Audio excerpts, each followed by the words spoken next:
after free agency, we've seen a bunch of moves from the Giants, from other teams. We've seen some trades in the NFL draft that is probably going to affect our picks. But nonetheless, I have another long-awaited mock draft for the New York Giants, mock draft 2.0. Let's get right into it.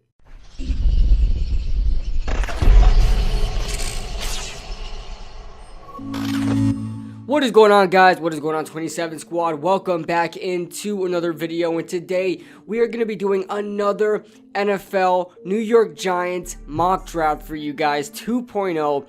And this time we're going to switch up the picks. Obviously, we've got the same picks. I have no trades in this one. Again, I just don't feel like the Giants are going to trade back or trade up. I just don't feel like that's going to be any sort of move that the Giants are going to do in this draft. But we do have different picks for you guys and picks you guys may enjoy. So let's get right into it, and I will explain every single pick and my thought process on it. So round 1, pick 11, I had the New York Giants drafting offensive tackle / offensive guard Rashawn Slater, the offensive lineman out of Northwestern. Now, look, I know a lot of people are saying Rashawn Slater may not be there, or he's definitely not going to be there due to, you know, the Carolina Panthers trading for Sam Darnold and all that, right? So apparently, you know, there won't be 4 quarterbacks going in the draft. I don't know about that. I still have 4 quarterbacks going in the draft, but to a different team other than the Panthers. But I still think Rashawn Slater has a chance of dropping just because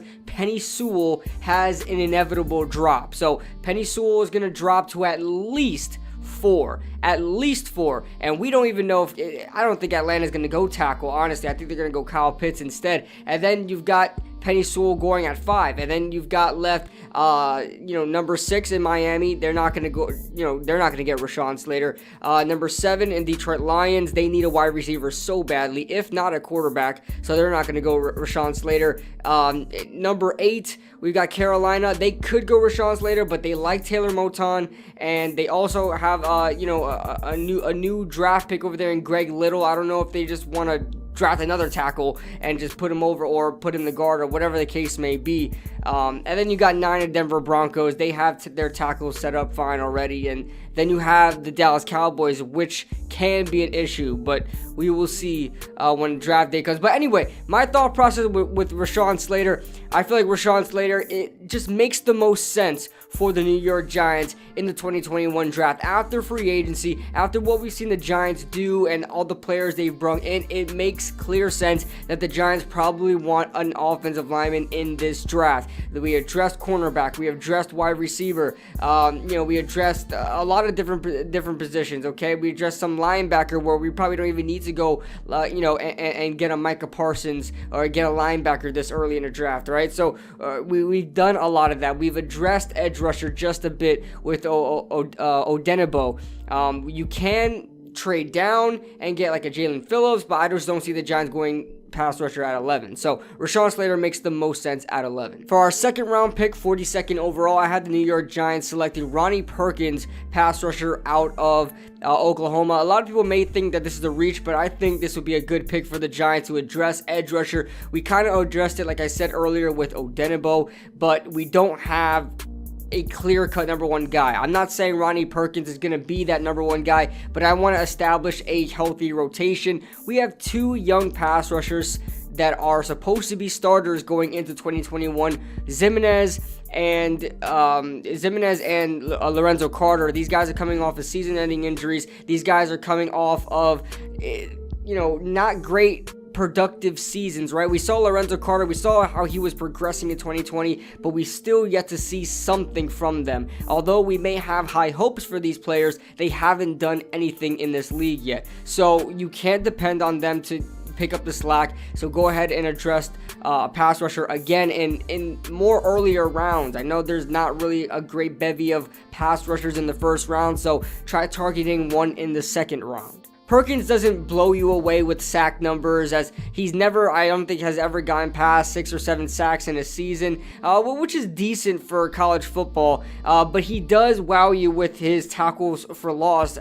He totaled 32 tackles for loss and had 10.5 in 2020, so he can get in the backfield, and very decent tackler as well. So, and has a very high motor to him as well. So I really like edge rusher Ronnie Perkins out of Oklahoma.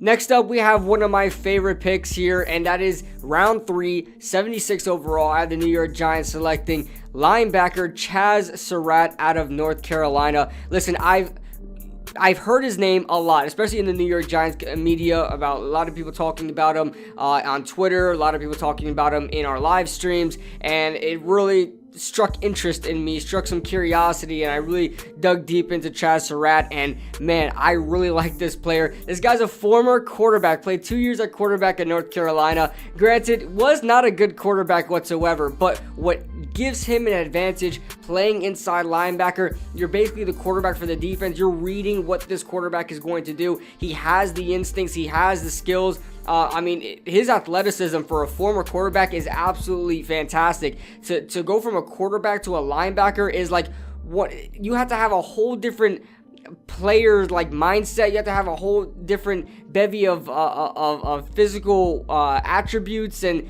it's weird how he went from quarterback to linebacker. That might be the weirdest transition I've ever seen in a position in football ever, but it worked out for him. He has sideline to sideline quickness. He makes good angles. He's a decent tackler. I feel like he needs to get a bit stronger. He still has a little bit of a quarterback body, but still has the will to tackle. And I think will be great alongside Blake Martinez, and possibly in a little rotation with, Tate Crowder or Reggie Ragland. All right, we have our 4th round pick, 116th overall. This is a guy that's going to be making an appearance from the last draft. I don't know if Chaz Surratt was in my last draft, but here's a guy that's going to be making an appearance, and that was making an appearance in my last draft, and that's Tamorrion Terry. This time we're going to be getting him in round 4.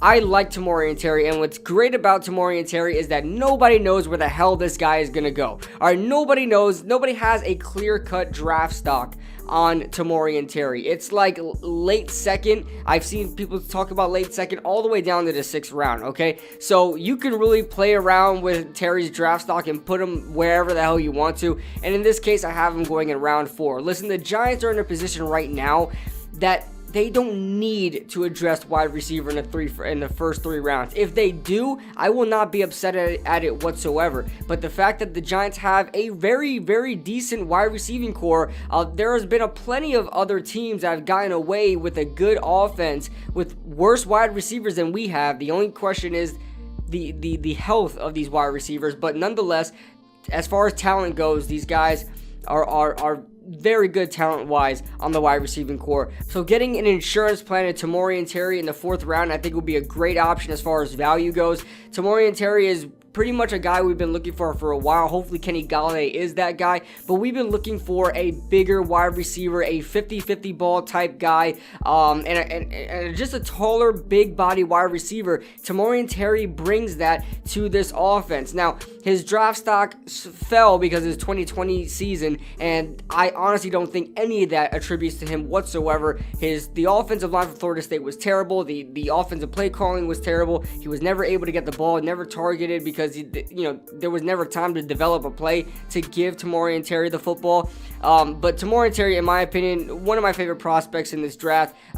He's definitely one of my draft crushes, and I hope he falls to the Giants no matter where that round may be. I think would be a really, really good option for the Giants to address wide receiver. Not so early, but getting good value in the mid-rounds. All right, for our final 2 picks, I'm going to get some guys. I know I usually get boring with this and get some special teams players and guys nobody really cares about, but these 2 guys, in my opinion, can do something on the NFL, on an NFL roster, and probably could be late round gems on an NFL team. And my first one, 196 overall in the 6th round, I have the New York Giants selecting running back Puka Williams. Yes, Puka Williams. I know this is so far-fetched as far as being a New York Giants type pick, as I don't think the Giants have ever had a player like him, but we're seeing more and more players like him established in the NFL. These wide receiver slash running back type players, or these running backs that have wide receiver type builds. You look at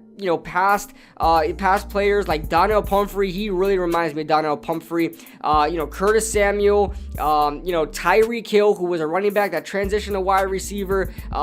Just a bunch of guys. Tavon Austin. Okay, a bunch of these guys have that wide receiver build, but can play some running back. This guy's a running back that has a wide receiver build. All right. This is something so out of the ordinary for the New York Giants and a pick to make, but I think the Giants should make this type of pick to try to switch things up and try to rejuvenate and get with the times in this new NFL that we see today. In a new NFL offense, we're seeing a lot more of these gadget type players being used, and you don't have to go up in the second round and get a Curtis Samuel like he was drafted in the second round. You don't have to go there. You can try your luck with a 6th round pick that will be no loss to you. If he doesn't work out, try a 6th round pick in Puka Williams and see if it works out. This guy's standing at 5'10", 170 pounds. I think he's a really good runner, a tough runner for his size, and so he could definitely run the ball. Like I said, reminds me a lot of Donnell Pumphrey. Did not have great numbers last year due to the fact of him opting out during the 2020 season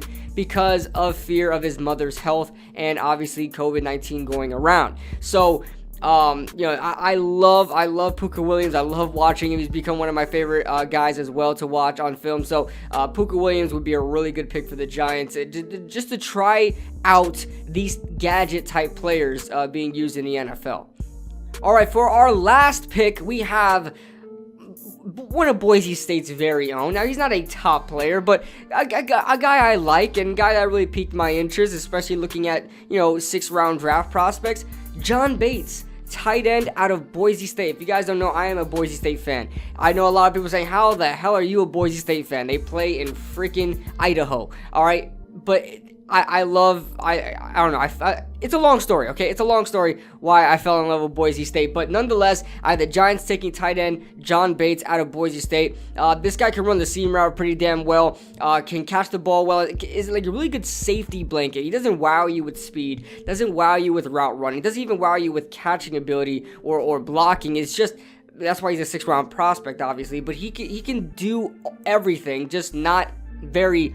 doesn't have any elite traits. I think he will be a good option there. And it kind of reminds me a little bit of a Caden Smith as well. And so it will bring in a little bit more competition for that tight end room and possibly change things up a bit. And maybe we can upgrade, Caden Smith with a John Bates. Who knows? So that being said, that's who I have the Giants drafting with the last pick of our draft. And we don't have a 7th round pick. We just have those 2 6th. That being said, guys, let me know your thoughts in the comment section below. Did you guys like my mock draft? Did you guys like my other mock draft better? Who knows? You guys can check out my first mock draft, then check that. Then obviously you guys get a better feel about how I change things up in this mock draft. But let me know your thoughts in the comment section below, guys. Leave a like if you guys enjoyed. Subscribe if you guys are new, and I'll see you guys in the next video. Woo!